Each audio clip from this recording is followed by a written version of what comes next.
గారు ఏంది ఇంగ్లీష్ రేవంత్ రెడ్డికి రాకపోతే నేర్చుకోవద్దని అంటారా అందరినీ?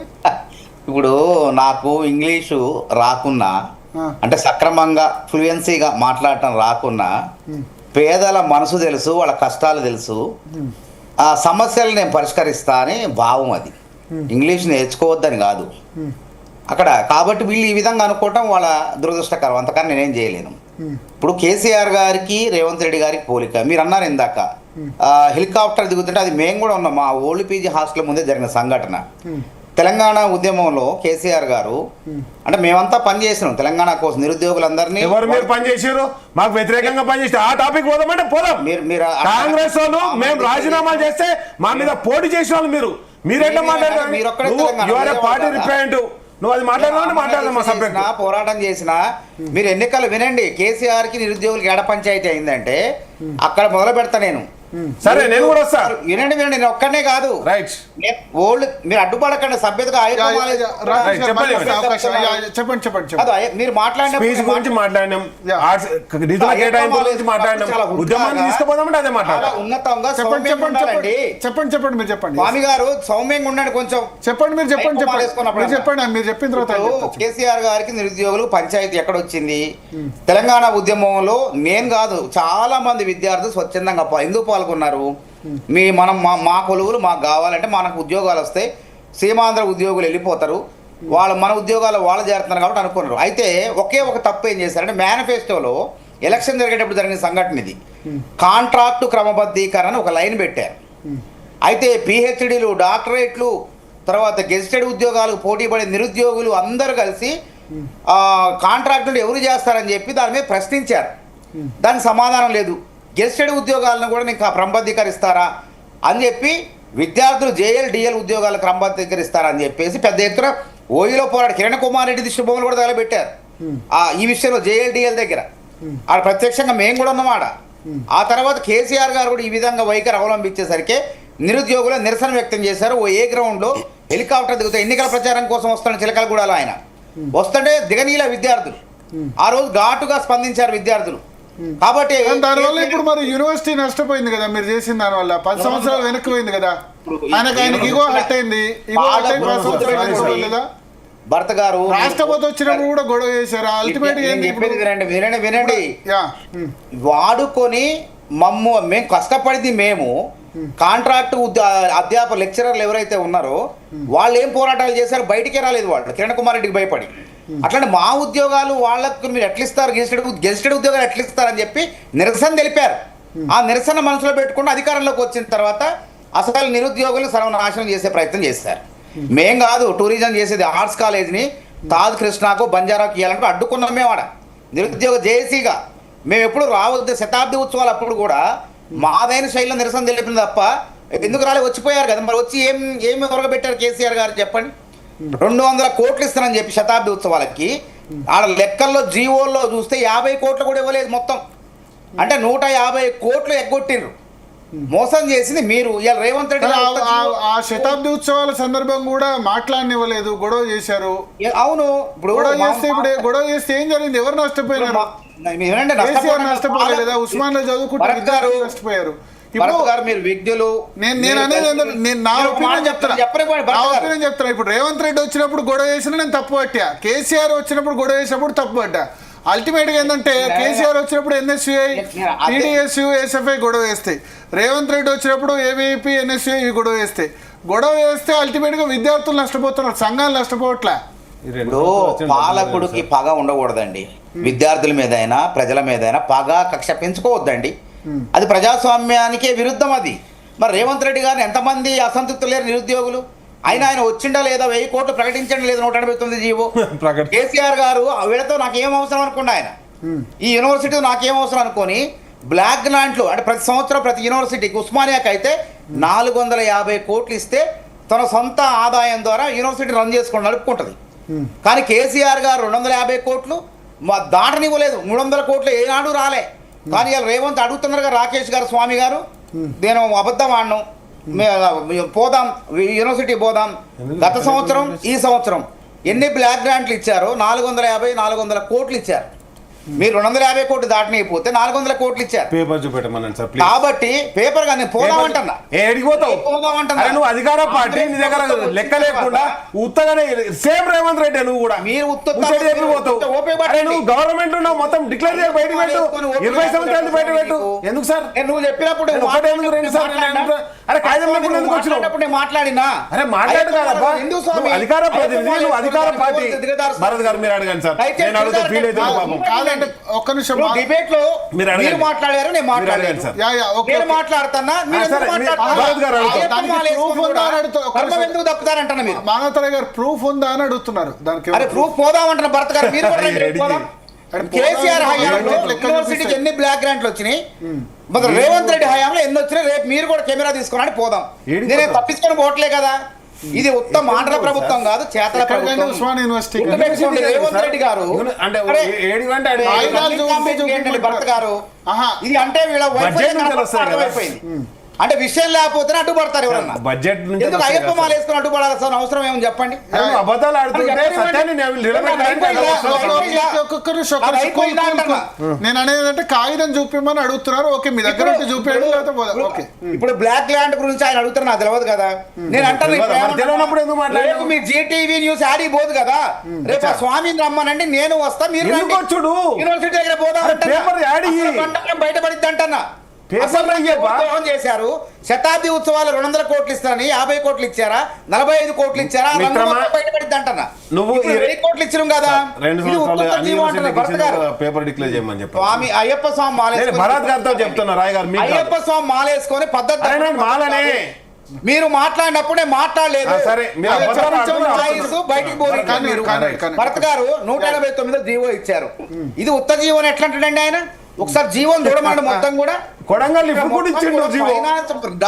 కోట్లు మంజూరు చేసి ట్రెజరీ నుంచి యూనివర్సిటీ ఖాతాలకు వస్తాయి. అవి అక్కడ మొత్తం ఎవరెవరికి పోతాయో register director of treasury and accounts Telangana.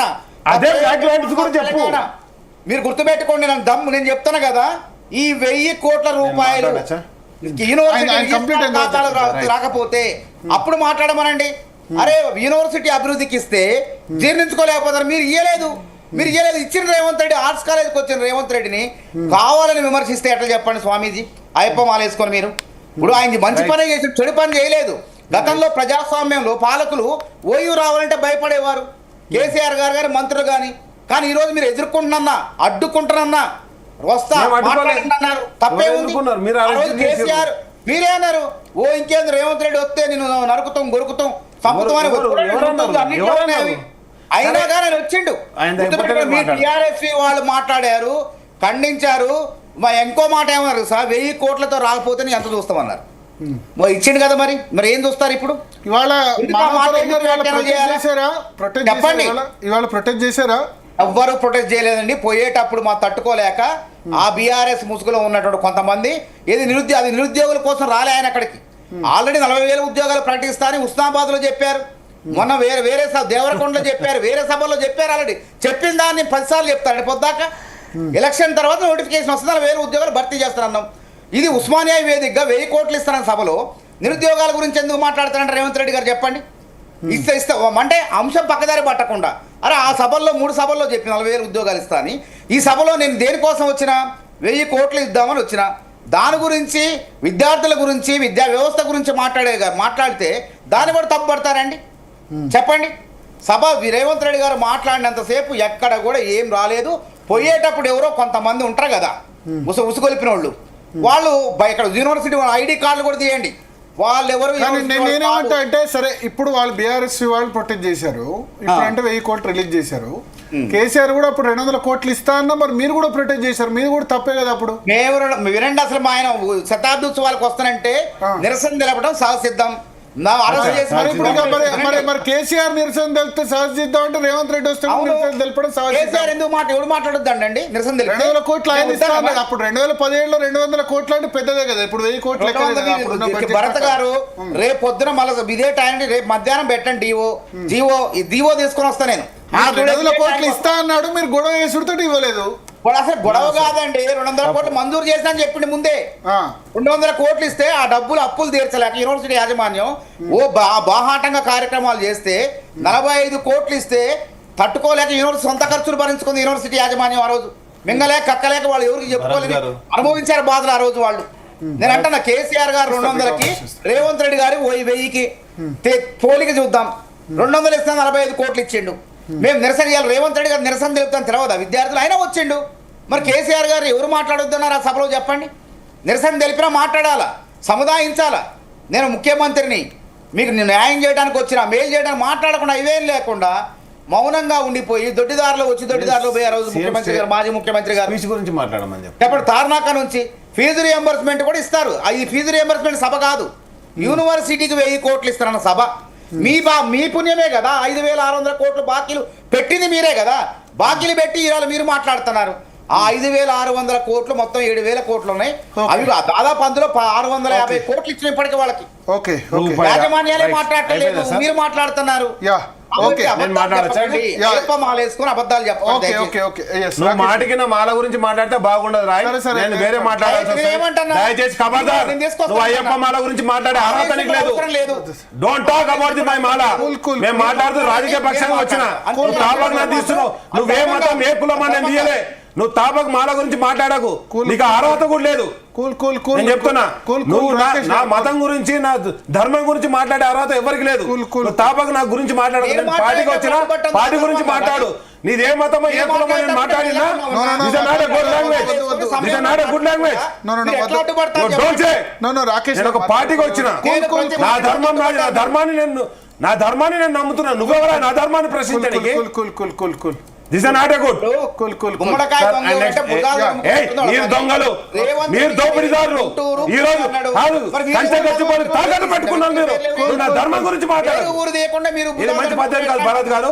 తాపగానే 10 సార్లు మాట్లాడానికి నువ్వు చెప్పే అబద్ధాలకు, నువ్వు చెప్పే నిజాలు అడిగిన నువ్వు ఇంతవరకు ఇక్కడ మొత్తం ఉస్మానియా యూనివర్సిటీ ఒక్కటి కాదు, అన్ని యూనివర్సిటీ 100 ఎకరాలు ప్రొఫెసర్ ఆచార్య అగ్రికల్చర్ యూనివర్సిటీలో ఇచ్చినవా ఇయ్యలేదా? నువ్వు హైకోర్టుకు ఎవరు ఐజే దగ్గర ఇచ్చినావు? యూనివర్సిటీ భూములు ఎట్లా ఇచ్చినావు? అది నా ఉస్మానియా కావచ్చు, లేకపోతే అగ్రికల్చర్ ప్రొఫెసర్ ఆచార్య రంగాది ఇప్పుడు జయశంకర్ యూనివర్సిటీ కావచ్చు. దానికైతే 100 ఎకరాలు ఎట్లా ఇస్తావు నువ్వు హైకోర్టుకు? నీకే హక్కు ఉన్నది? నువ్వేమో అక్కడ రియల్ ఎస్టేట్ వెంచర్ చేసుకొని 4 సిటీ అని అమ్ముకుంటావు. ఎవరో అంతేరాట దానికి జూ పార్క్ పెట్టడానికి ఇస్తావు. అక్కడనే హైకోర్టుకి ఎందుకు వెళ్ళా నువ్వు? లేకపోతే ఫిలిం సిటీలకు జాగాలు ఇస్తావు. హైకోర్టుకి ఎందుకు వెళ్ళా అక్కడ జాగా? నువ్వు ఎట్లా యూనివర్సిటీ భూమి గుంజుకుంటావు? కంచగచ్చిపోయి సెంట్రల్ యూనివర్సిటీ భూమి తాకట్టు పెట్టుకుంటావు. నువ్వో మాట్లాడేది ఏం మాట్లాడుతున్నారు? మళ్ళీ నా ధర్మం గురించి మాట్లాడతావు నువ్వు. నేను ధర్మాన్ని తప్పలే, నేను ఒకటే మాట్లాడుతున్నా. యూనివర్సిటీ భూములు తాకట్టు ఎందుకు పెట్టావు? యూనివర్సిటీ భూములు ఎందుకు కేటాయించినావు అని అడిగితే ఆ సమాధానం చెప్పలేక అండ్ నెక్స్ట్ వచ్చేసి ఈ 2 సంవత్సరాలు అవుతుంది నువ్వు ప్రభుత్వానికి వచ్చినావు. ఈ రోజు ఉస్మానియా యూనివర్సిటీ వేదికగా నువ్వు ఎన్ని పైసలు ఇచ్చినావు ఎందుకు డిక్లేర్ చేయలే? అన్ని యూనివర్సిటీలకు విద్య మీద ఎంత ఖర్చు పెట్టావు ఎందుకు డిక్లేర్ చేయలే? అదేం డిక్లేర్ చేయకుండా ఓవర్సీస్ స్కాలర్షిప్లు ఆపేసినావు, ఫీజు రియంబర్స్మెంట్ ఆపేసినావు ప్రశ్నిస్తే దాని గురించి కాకుండా కేసీఆర్ గారిని దూషించడానికి డిస్కషన్ వాడుకుంటా అంటే వాడుకో. మేము ప్రతిపక్షంలో ఉన్నాం. నేనేమంటానంటే నిన్ను అడుగుతున్న ప్రశ్నకు దేని దగ్గర సమాధానం లేదు. మా యూనివర్సిటీకి రండి, ఇంతకుముందు మాట్లాడేది లేదేమంటానంటే ఇంతకుముందు ఒక మాట మాట్లాడి పల్లెత్తి మాట లేదు. వన్ మినిట్ ఆగు. నేనేమంటానంటే ఒకటే మాట్లాడుతున్నా. నేనేమంటున్నానంటే ఇప్పుడు ఏమన్నారు, మేము 1000 కోట్లకు జీవో ఇచ్చినాం, ట్రెజరీ నుంచి వస్తాయన్నారు. మరి నీ ఆ ట్రెజరీ నుంచి 2 సంవత్సరాల నుంచి విద్యకు ఎన్ని నిధులు కేటాయించినో అన్ని యూనివర్సిటీలకు ఆ ట్రెజరీ నుంచి ఒక సర్టిఫికేట్ డిక్లేర్ చేయి. మీరు చెప్పిన మాటనే కదా, మేము కాదనట్లేదు కదా. కాబట్టి నేను ఏమంటున్నానంటే అండ్ నెక్స్ట్ వచ్చేసి ఇంకొకటి భరత్ గారు, మీరు ఇంతకుముందు చెప్తూ ఉద్యమ కాలంలో యూనివర్సిటీలో ఎగ్జామ్స్ ఆగినాయనో రిక్రూట్మెంట్ ఆగినాయనో చెప్పారు. దయచేసి సారీ అండి, రాయ్ గారు ఆ రోజు విశ్వవిద్యాలయంలో ఉండే, నేను విశ్వవిద్యాలయంలో ఉన్నాం. ఒక్క ఎగ్జామ్ కూడా ఆగలేదండి, ఒక్క అకాడమిక్ ఇయర్ కూడా వేస్ట్ కాలేదు, ఒక్క క్యాంపస్ ఇంటర్వ్యూ కూడా మేము ఆపలేదు. మేము ఉద్యమంలో పాల్గొంటూనే వాని సమర్థన ఎడ్యుకేషన్ 2 కలిపి సాగినాయి సార్. ఎగ్జామ్ జరగవచ్చు కానీ మన కాంపిటేటివ్ స్కిల్స్ అవి కానీ కదా. నేనేమన్నా ఇబ్బంది కాలేదు, సివిల్ సర్వీసెస్ వాళ్ళకి ఇబ్బంది కాదు, ఎప్పుడు కాలేదు. విశ్వవిద్యాలయంలో ఎవరైతే లైబ్రరీలో చదువుకునే వాళ్ళు మాతో కోఆపరేట్ చేశారు, ధర్నాలకు వచ్చారు, రాస్తారోకోలోకి వచ్చారు తప్పితే ఎక్కడ కూడా విద్యను మేము విస్మరించలేదు సార్. ఈవెందో ఆ కాలంలో నేను ఉద్యమ కాలంలో మీకు తెలుసు ఎంత యాక్టివ్గా నేను పార్టిసిపేట్ చేసిన నేను public service commission exam select అయినా, గెస్టెడ్ ఆఫీసర్ అయినా. సరే ఉద్యమ కాలంలో నేను దానికి రిజైన్ చేసి అంటే పబ్లిక్ సర్వీస్ కమిషన్ నేను చెప్పిన టీఎస్పీఎస్సీ రాసేది మళ్ళీ తెలంగాణ వాళ్ళే, ఇక్కడ ఉస్మానియా వాళ్ళే. అంటే జోనల్ వైజ్ పోస్టింగ్ మన జోన్ లోనే వస్తుంది, మన జోన్ వాళ్ళు మనకే ఫైల్, అది ఇబ్బంది ఉండదు, అందరూ చదువుకోరు కాబట్టి. కానీ నేషనల్ వైడ్ యూపీఎస్సీ వాటి లాంటికి ఇబ్బంది అవుతుంది. ఎక్కడ కూడా డిస్టర్బ్ 1969 మూమెంట్ లో ఒక సంవత్సరం మొత్తం పోయింది, చాలా 69 మూమెంట్ లో ఇక్కడ ఎక్కడ కూడా కేసీఆర్ గారు తనకు తాను త్యాగం చేస్తూ రాజీనామాలు చేసి రాజీలేని పోరాటం చేసి తప్పితే ఎక్కడ కూడా విద్యార్థులను విద్య వదిలిపెట్టుకోమను, ఉద్యోగస్తులను ఉద్యోగాలు వదిలిపెట్టుకోమని ఎక్కడ కూడా చెప్పలేదండి.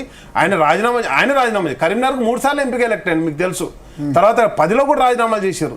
ఎప్పుడైతే ప్రకటన వచ్చి నిన్న విజయ్ దివస్ 23వ తారీఖు నాడు తెలంగాణకు ద్రోహం చేసినటువంటి దివస్ కాబట్టి నేనేమంటున్నా ద్రోహ దివస్ కూడా ఉంటుంది. నేనేమంటానంటే ప్రకటన వెనక్కిపోయిన రోజు కూడా ఉంటుంది.